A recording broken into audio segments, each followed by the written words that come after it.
There's a concept in marketing called love marks. The idea was introduced by Kevin Roberts, the former CEO of Saatchi & Saatchi.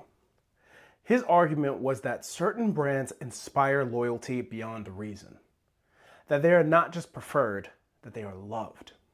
And that love creates a level of consumer commitment that ordinary brands simply cannot replicate. Apple, Harley Davidson, Nike, CrossFit, arguably.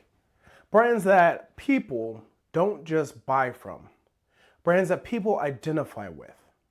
They tattoo their bodies and build communities around these brands. If love marks are real, if passionate consumer commitment actually drives the kind of loyalty that Roberts describes, the data should show it.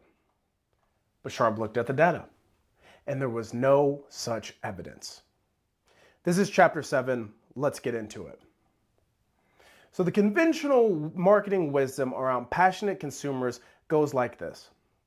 Your most emotionally committed buyers are your most viable buyers. They stay longer, they spend more, they refer their friends, they are immune to competitor offers because their loyalty runs deeper than price or convenience. Logically, if you build enough of those relationships, you have a defensible brand.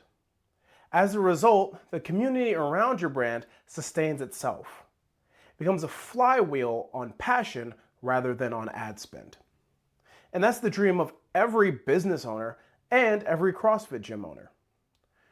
But the difference is the CrossFit gym community is sold this idea that if you create the culture and make people fall in love with your box, then the growth will follow. But Sharp's data shows the relationship between passion and loyalty is not what we think that it is. Let's start with one of the most famous brand loyalty experiments ever conducted. Coke versus Pepsi. And in this experiment, they did a blind taste test.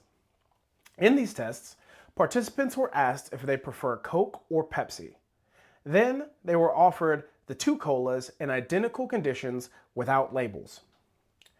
When people did not know which cola they were drinking, their preference shifted.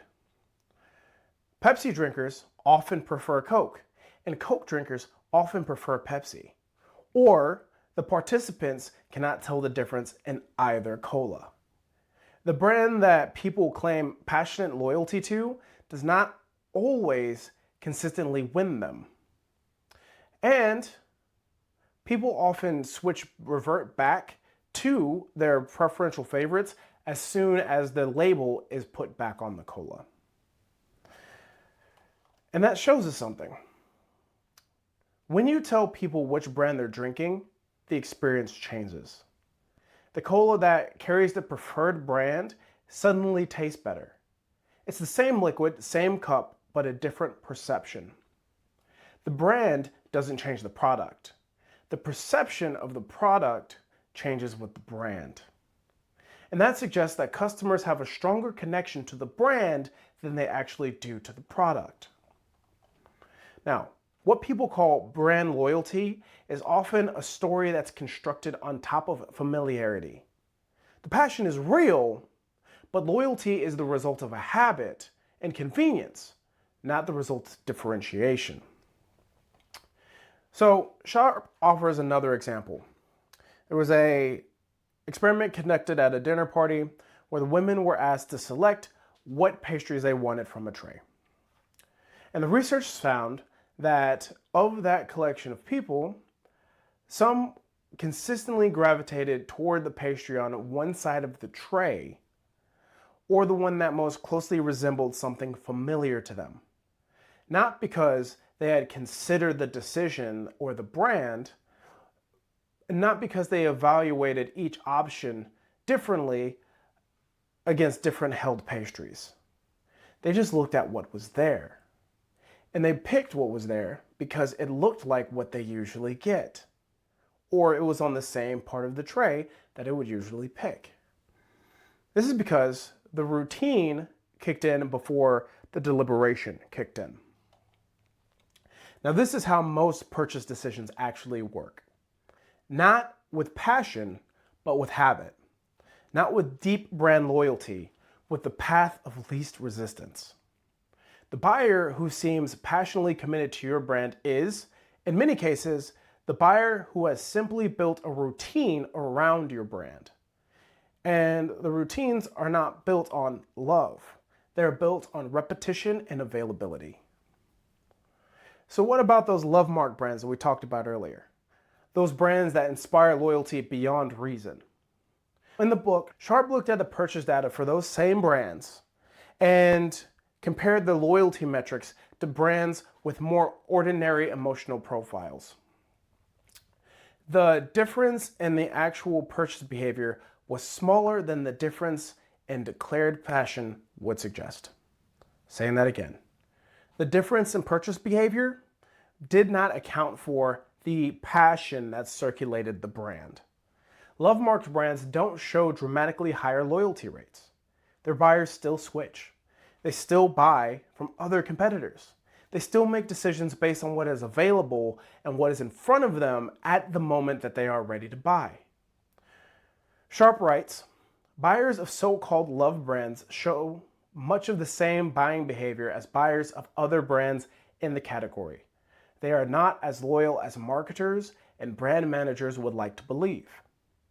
The emotional story and the behavioral reality are not the same thing. And marketing built on the emotional story while ignoring behavioral reality is marketing that flatters the brand manager and disappoints on the bottom line. And here's what Sharp is actually saying behind all of this. Loyalty is not a feeling that drives behavior. Loyalty is the result of behavior. And when someone buys from your brand consistently over time, they begin to construct a narrative about why. They tell themselves that they are loyal because of the brand, they love the brand. But the love came from the habit that came before the loyalty. Which means the path to loyalty does not run through emotional marketing campaigns designed to make people fall in love with your brand. The path to loyalty runs through availability, repetition, and presence. You build the habit first, and the passion follows. And the way to build the habit is to be the person that comes to mind when the time to buy comes. When the buying decision is being made, when someone is standing in the aisle or scrolling through their phone at 10 o'clock at night, that's when you need to come to the top of mind. Or when that person feels like it's time for me to get into shape, they need to think of your gym first. You do not earn a place in someone's routine by convincing them to love you. You earn it by showing up consistently enough that the routine forms around you. The way I like to think about that is like this. Here in America, there's this relationship between fish and bears. Now, I hate to compare businesses to bears and people to fish, but think about it. The bear doesn't go out of his way to convince the salmon to come upstream. He just positions himself where he knows the fish will be.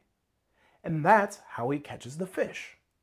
In the same way, a business needs to position themselves so that they are available and ready to answer the call when the person has to make the purchase.